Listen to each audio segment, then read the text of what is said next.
Treasure Island, Chapter 5, The Last of the Blind Men.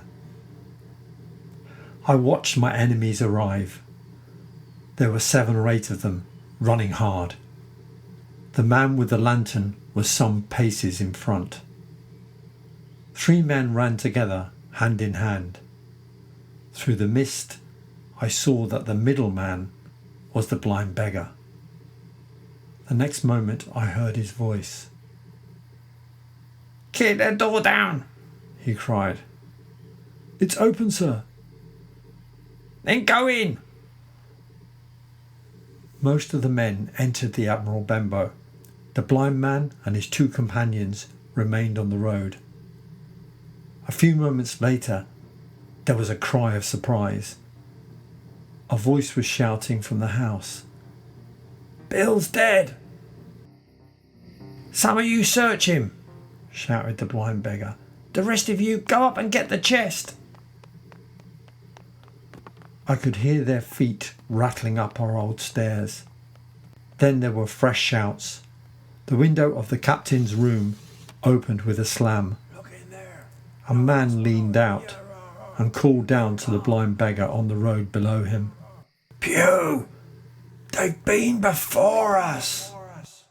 There's no money in the chest. There's no gold in the chest." "Is Flint's treasure map there?" roared Pew. "It's not here," returned the man. "That boy and his mother were here a short time ago.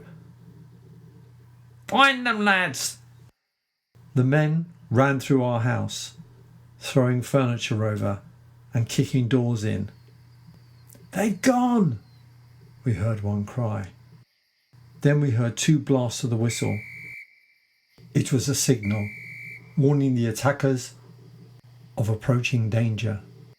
"We have to leave, mates," said one. "No, we don't," cried Pew. "Find the boy and his mother.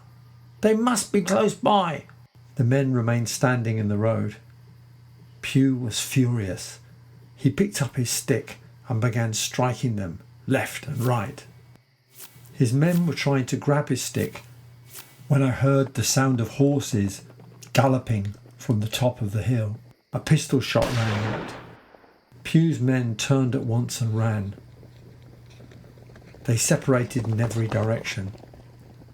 Only Pew remained, tapping up and down the road in a fury. "You can't leave old Pew, mates," he cried. "Not old Pew." He took a wrong turn and ran a few steps past me. Just then, horses came in sight in the moonlight. They raced at full gallop towards Pew. Screaming, he turned straight into the path of the nearest of the coming horses. Down went Pew, falling on his side with a terrible cry. The riders were young men from the village. They pulled up, horrified at the accident. Pew was dead.